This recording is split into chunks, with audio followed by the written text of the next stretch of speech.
Continua daqui, vai. É, Cultura é tudo aquilo que é produzido pelo homem, né, num conjunto de esforços do telencéfalo altamente desenvolvido e polegar opositor. Por que a gente pode dizer isso? O homem é o único ser capaz de estar com as mãos livres para produzir algo. A nossa inteligência, né, tudo aquilo que a gente possui de atividade cultural, vem das nossas mãos ou do nosso intelecto.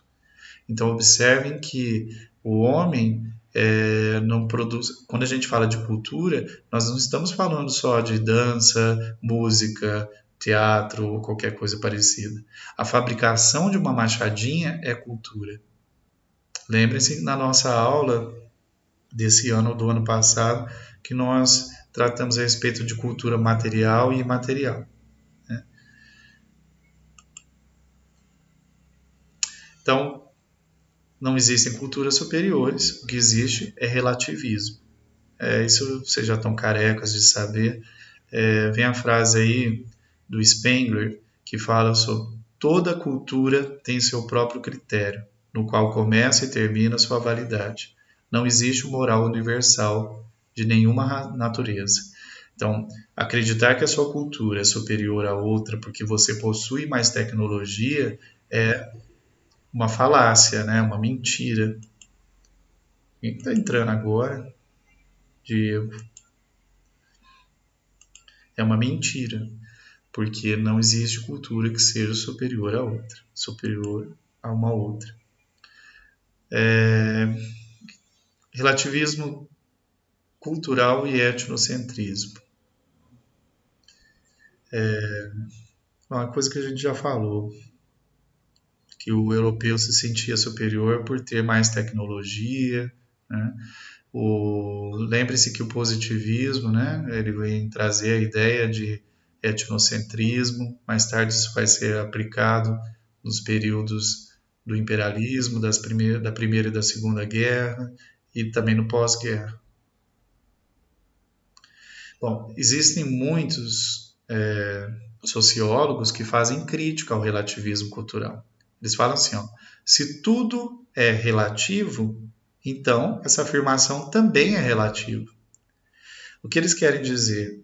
Que através do relativismo cultural, nós permitimos que algumas culturas façam atrocidades. Olha só, a frase de Ebadi, que é uma advogada iraniana. A ideia de relativismo cultural é apenas uma desculpa para se violar os direitos humanos. Aqui eu cito o exemplo das comunidades indígenas que nós tratamos na aula passada. Né? O fato do indígena cometer infanticídio, morte de crianças que nascem com problemas físicos. Isso seria uma violação dos direitos humanos. Mas quem criou os direitos humanos? Foram os países mais pobres? Foram os países menos, vamos falar assim, não pode se falar de termo desenvolvimento mais, né? Foram os países menos favorecidos? Não, né? A ideia de direitos humanos foi criada para proteger a cultura europeia, para proteger a cultura norte-americana e etc. Essa questão de violação dos direitos humanos não pode ser aderida à ideia de cultura. Existem povos que praticam certas ações em comunidade que nós não concordamos. Mas não é o fato de você não concordar que você tem que achá-la inferior, né? A cultura deles inferior à sua. E aqui eu cito alguns exemplos. Os bebês na Índia, eles são, o sexo feminino é desprezado. Os pais preferem ter filhos homens do que filhas mulheres. Também lá na Índia, na hora das refeições, os meninos comem mais, porque acredita-se que o homem gasta mais caloria com seu trabalho, a mulher menos. Elas fazem todo o trabalho doméstico, né? Ordenham vacas, varrem quintal, limpam casa, lavam roupa. Esses trabalhos são considerados leves. o trabalho masculino é visto como sendo superior. Questão de higiene. Os árabes, eles só te cumprimentam com a mão direita, porque a esquerda é usada para limpar o fiofó, para a higiene pessoal.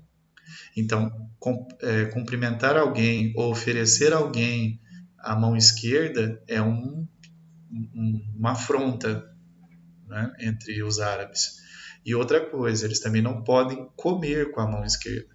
Eles não podem pegar o alimento com a mão esquerda. Isso é uma tradição necessária, vamos falar assim, nas comunidades deles, porque se ela é milenar, se essa tradição é milenar, é porque o homem tinha menos asseio na antiguidade, em tempos remotos. É porque o homem tinha menos acesso à higiene, e isso era necessário, né? Então, alimentação. Eu citei o exemplo das mães que dão caldinho de feijão para os bebês logo depois de alguns meses. No mundo inteiro, sabe-se que o feijão ele causa gases, que ele é indigesto e que não deve ser comido pelas crianças até uma certa fase, 2, 3 anos de idade. Mas nós temos essa tradição. Foi uma tradição que nasceu da imposição. Não esqueçam, as pessoas não têm outro tipo de alimento para dar para as crianças. Então a família que só tem feijão para comer vai dar feijão para o filho, não vai deixá-lo morrer de fome, né? Ainda dentro das questões dos hábitos alimentares, escargot francês, uma boa parte da culinária francesa, ela nasceu em épocas de guerra, onde os franceses foram obrigados a comer caramujo, foram obrigados a se alimentar de algumas coisas das quais eles não estavam habituados. Quando a batata chegou na França, a batata veio da América, né? A batata doce e a batata comum que a gente costuma consumir. Quando a batata chegou na França, ela não foi aceita. Os reis tiveram que implantar a batata na culinária da corte para o povo mais humilde entender que aquilo era comestível. Porque eles tinham nojo de batata porque ficava enterrado na terra, né? Então, hábitos alimentares, modo de se vestir, comportamento, tudo isso é relativo dentro das sociedades. Lembre-se que eu citei o exemplo, né, em alguma das nossas aulas. Se nós formos para a praia, a gente se sente à vontade de ficar de sunga, de biquíni, atravessa a rua de biquíni, né? Mas isso não acontece, não é um hábito daqui, do nosso interior. As meninas têm vergonha de sair de biquíni, por exemplo, de dentro do uma edícula para ir buscar alguma coisa no mercado, o que não acontece na praia, né? E nós estamos dentro do mesmo país, inclusive podemos citar, já que São Paulo tem praias, nós estamos dentro da cultura de um mesmo estado. Tudo bem para vocês?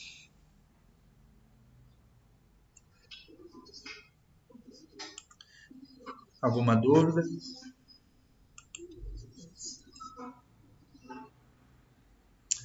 Então tá ok, então. Todo mundo colocou o nome no chat?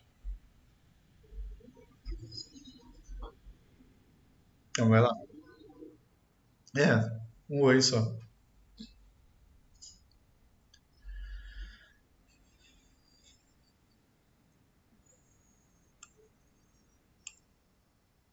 Tudo certo, então?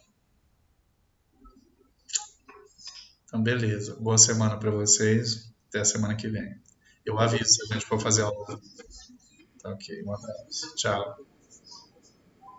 Tchau.